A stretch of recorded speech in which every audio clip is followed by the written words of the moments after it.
Bom dia, meus queridos. Como estão? Tudo bem? Espero que todos se encontrem bem, com bastante saúde.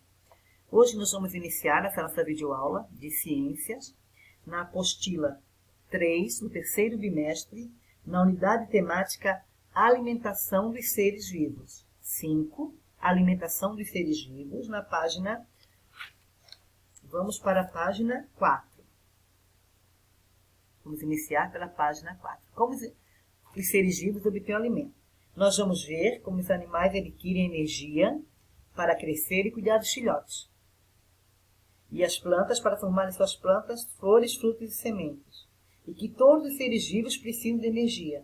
E essa energia vem dos alimentos que eles consomem.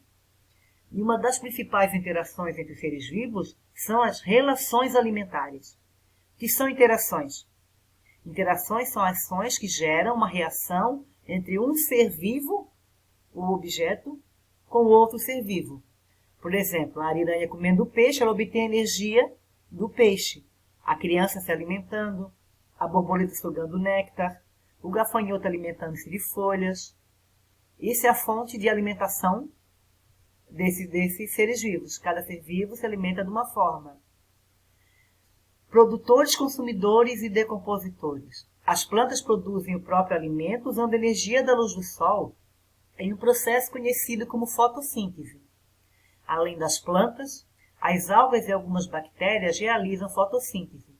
Por produzirem o próprio alimento, esses seres são chamados de produtores. Observe como ocorre o processo de fotossíntese. Vamos ver. A planta absorve a energia do sol.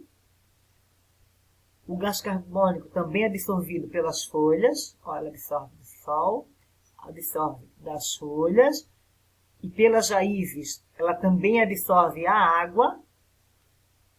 E com a combinação do gás carbônico, da água e do sol, ela produz um alimento que se chama glicose, que é um tipo de açúcar.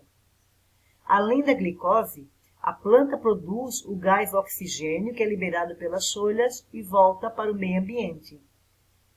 E esse tipo de açúcar, essa glicose, fica armazenado na planta, que é daí que vem a energia. Essas plantas armazenam essa energia, que produzem nas raízes, folhas, frutos e sementes. É essa energia armazenada que os animais obtêm quando se alimentam de vegetais. Quando uma criança está comendo uma maçã, ela está absorvendo a energia que ficou desde todo esse processo aqui das plantas, da fotossíntese. Os animais, por sua vez, não produzem o próprio alimento. Eles precisam comer para obter a energia de que necessitam para realizar suas atividades. Por precisarem se alimentar de outros seres vivos, os animais são chamados de consumidores. Alguns animais alimentam somente de outros animais, e por isso são conhecidos como carnívoros.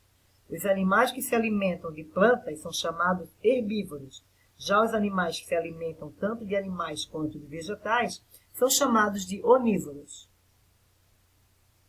Aqui nós temos exemplos do carnívoro, um herbívoro e um onívoro. E alguns tipos de bactérias e fungos alimentam-se do corpo de outros seres, como folhas e frutos caídos, e animais mortos, em um processo chamado de decomposição.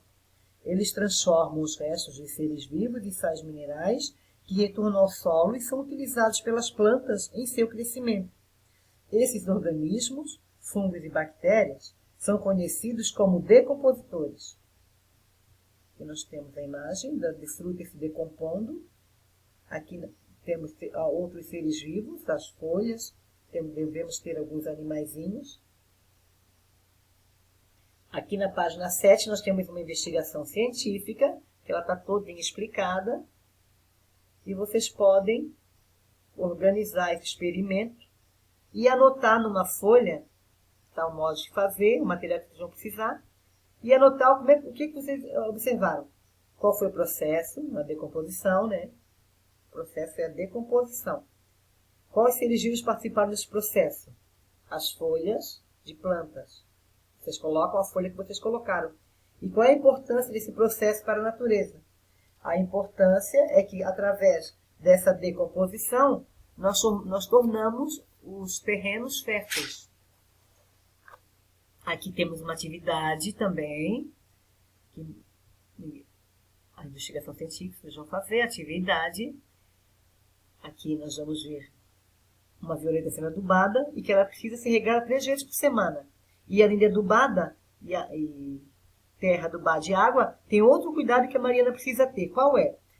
Elas têm que ficar expostas à luz. Elas têm que receber a luz solar para fazer a fotossíntese. Esse cuidado é importante para que as plantas possam realizar o processo de fotossíntese. Aqui as plantas produzem. O que ela produz aqui? Número 1. Observe a instrução ao lado.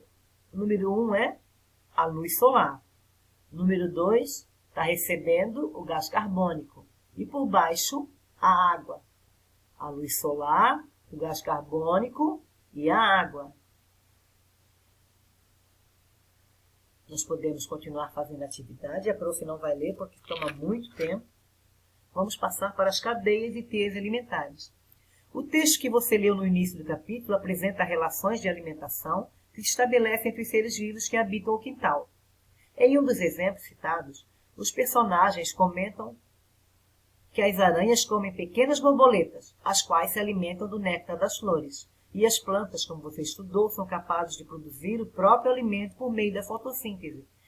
Vamos parar um pouquinho aqui, crianças, porque vocês podem sempre, vocês têm que ter em mente, lembrar, de voltar sempre ao texto que me deu início ao capítulo, à unidade temática. Então, nós temos um texto lá na frente que ela vai nortear toda essa unidade. Quando tiver qualquer dúvida, vocês retornam ao texto, tá bom?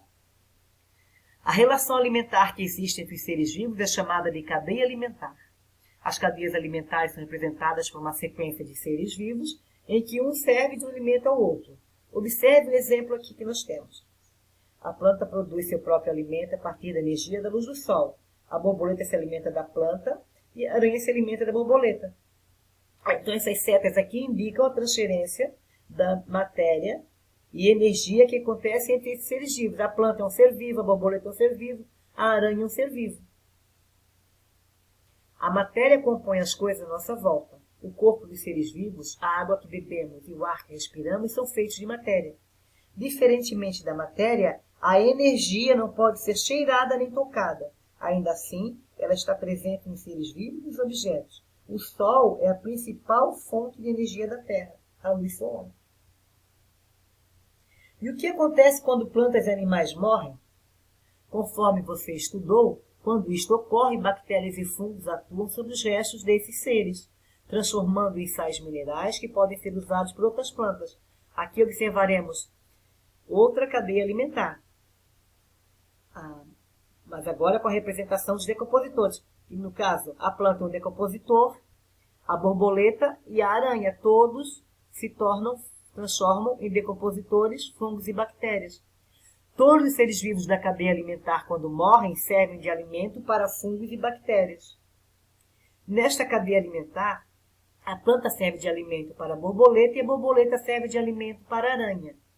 Quando a planta, a borboleta e a aranha morrem, os fungos e bactérias se alimentam desses seres e liberam sais minerais no ambiente, os quais são reaproveitados por outras plantas.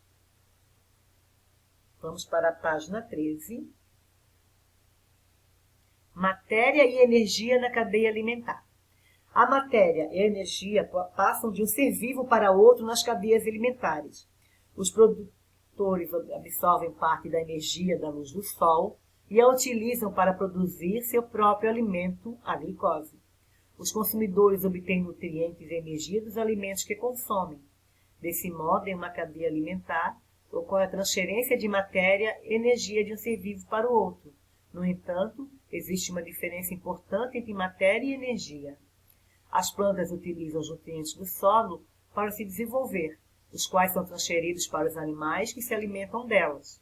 Esses animais servem de alimento para outros e assim por diante. Quando esses seres morrem, os nutrientes que formavam seus corpos voltam para o solo, pela ação dos decompositores, podendo ser utilizados novamente pelas plantas. A matéria é reaproveitada pelos seres vivos nas cadeias alimentares, por isso falamos em ciclo da matéria. Representação de um ciclo aqui. Já a energia é transferida de um ser vivo para o outro na cadeia alimentar, mas ela não pode ser reciclada, reaproveitada. Por exemplo, a energia que veio do Sol e foi utilizada pelo capim no processo de fotossíntese não volta para o Sol. A energia é gasta pelos seres vivos em sua sobrevivência. Por isso, falamos em fluxo de energia, que ocorre em um sentido único. Aqui nós vamos desenhar.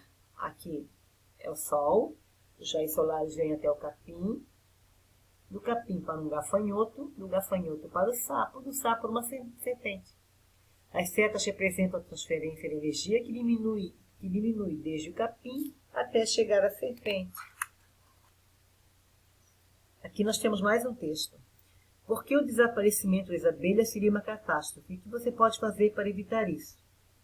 O que há em comum entre um pepino e uma abobrinha e uma manga? Não muito, aparentemente. No entanto, essas três coisas devem sua existência a um inseto. A abelha, cujos serviços também proporcionam vida a muitos alimentos que conhecemos. Sem as abelhas, você poderia ter que abrir mão da geleia de morango no café da manhã, das amêndoas, maçãs, mangas, tomates, kiwis, melancias e de inúmeros outros alimentos. As abelhas polinizam a maior parte das plantas que existem, explica Carlos Vergara, professor da Universidade de Las Américas, em Puebla, no México. A polinização é crucial não só para os alimentos que comemos diretamente, é também vital para a reprodução de plantas usadas para alimentar o gado e outros animais. A falta de abelhas provocaria um efeito em cascata. Se não temos sementes, não temos pastos, flores, frutas, nem animais que se alimentam de frutas. As abelhas e demais polinizadores desempenham um papel fundamental na regulação dos ecossistemas. Com a leitura desta notícia, é possível compreender melhor como alguns seres vivos se interrelacionam nas cadeias alimentares. As abelhas, por exemplo, elas têm um papel muito importante na natureza e a diminuição desses insetos pode afetar outros seres vivos. Aqui nós temos a atividade na página 15, 16 e 17. Essas atividades, elas deverão ser feitas aqui mesmo, na apostila, tá? Até aqui a página 17. Qualquer dúvida que vocês tenham, vocês retornem às leituras da unidade temática, que vocês vão encontrar todas as respostas. A prof deseja uma semana bem produtiva para vocês. Estudem com bastante carinho e prestem atenção no que estão fazendo. Leiam bem os textos, releiam se for preciso, que vai ficar tudo mais fácil para vocês. Qualquer coisa, entre em contato pelo grupo do WhatsApp, tá bom? Beijo a todos, até semana que vem.